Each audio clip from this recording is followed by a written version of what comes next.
gusto makapunta sa langit, mga kapatid? Amen. Amen. Nasabi doon, kapag tayo daw po ay makyat na doon sa langit, ay ating mararanasan ang kumanta at sumigaw ng tagumpay. Amen? Tayo po ay manalangin. A life fully surrendered. Ito po mga kapatid, naisip ko itong topic nito. Sapagkat sa panahon ngayon, ay talagang napakahirap pong gawin itong bagay nito. I-surrender ang lahat sa Panginoon. Tama ba? Bakit? Una-una, napakamahal ng gasolina at produkto. Napakamahal ng mga bilihin. At ano ang nagiging resulta nun? Ang hirap mag-isip kung saan kukuha ng mga gastusin. Ano po? Kaya, ang inyong lingkod ay ininom ng Banal na Espiritu na ibigay ang solusyon na ito para kung sa ganoon ay magkaroon tayo ng pag-asa, mga kapatid, na magpatuloy na mamuhay sa mundong ito. Sapagkat kung hindi po natin mararanasan ang bagay na ito, ang buhay natin ay parang isang siraplaka na iniisip natin na tayo parang paulit-ulit na lamang. Na mawawalan tayo ng focus, mga kapatid, na hindi natin malalaman kung saan tayo patungo. Ano po? Kaya, sabi po sa ating key text, sa Marcos 12 verse 30, ang sabi ay, at ibigin mo ang Panginoon mo Diyos ng buong mong puso, at ng buong kaluluwa mo, at ng buong pag-iisip mo, at ng buong lakas mo. Bago natin, mga kapatid, pag-aralan at pag-usapan kung bakit ito nabanggit ng ating pong Panginoong Jesucristo, atin pong tingnan kung ano po ang konteksto ng talatang ito. Noong mga sandaling iyon, mga minamahalang kapatid, kung inyo pong papansinin, kung ayaw nyo pong babasahin ang buong chapter na iyon, ay noong panahon iyon, ang mga leader ng relihiyon, naroon po ang Pariseo, Saduseo, at ang mga eskriba, ay sinusubukan si Kristo na mahulog sa bitag. O paano para, mga kapatid?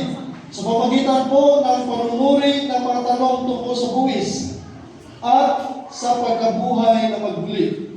Alam niyo po ay nasa 248 na positibong utos. Kung ito ay utos na gawin mo itong bagay nito. At ang pangalawa, na 365, ito po ay negatibo.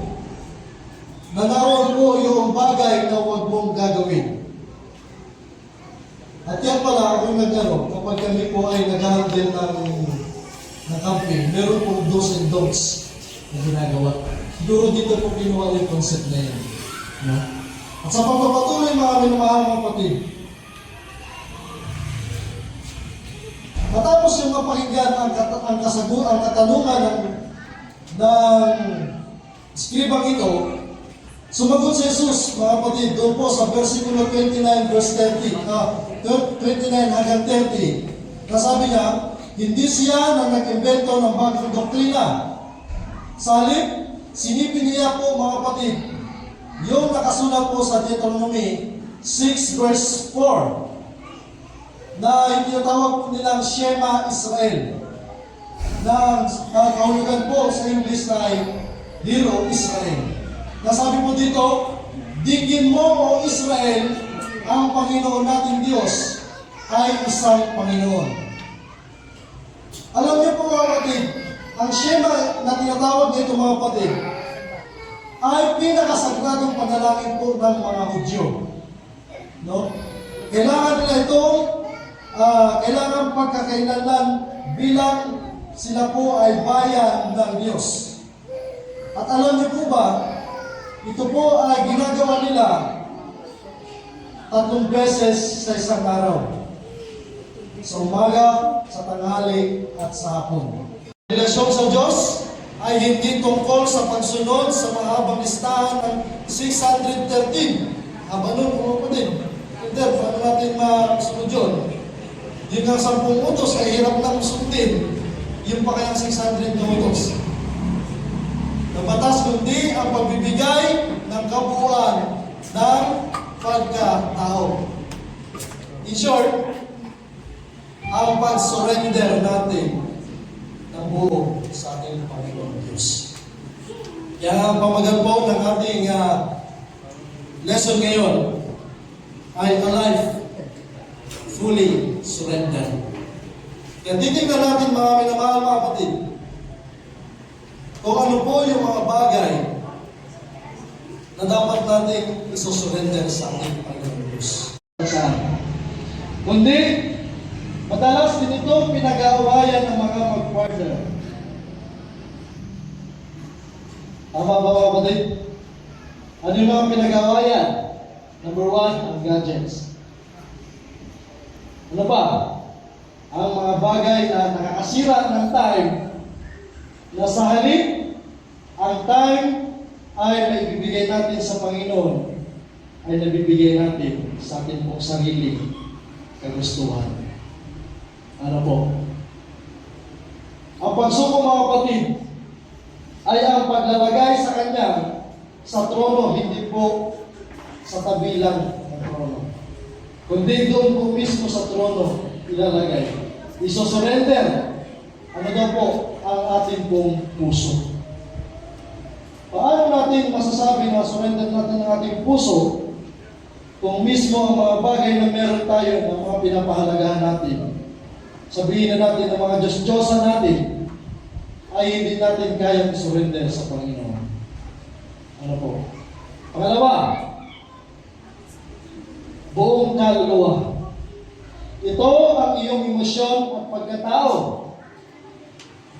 Isinusuko mo ba sa Kanya ang iyong mga sugat at galit? O ikaw pa rin ang may hawak ng remote control ng iyong nararamdaman? Paano mo masabi na napatawad ka na kung sa sarili mo mismo mga kapatid ay meron ka pang galit na nararamdaman sa iyong kapwa? Paano mo masasabi na fully surrender ka na, fully committed ka na sa gawain ng Panginoon kung ikaw mismo ay meron ka pang galit sa iyong kapatid? Na meron ka lang ng pakinggan na hindi maganda, ay hindi ka nasisimba sa susunod na Sabado. May napakinggan ka lang na pinagchichismisan ka, wala na. Kapatid, hindi na muna ako sisimba. Hindi ko nagustuhan yung sinabi ni sister sa likod ko. Hindi lang ako nakapagbaon, nagparinig na wala daw akong dalang baon para sa patla. Nakaka-relate yung mga tumatawa. Kaya mga kapatid, ito po mga kapatid ay, sasabihin ko sa inyo, 100% na nagiging hadlang po sa ating pong pananampalataya sa Panginoon. Kapag hindi po natin fully surrender ang ating pong buong puso at kaluluwa sa Panginoon. At ang pangatlo, buong pag-iisip.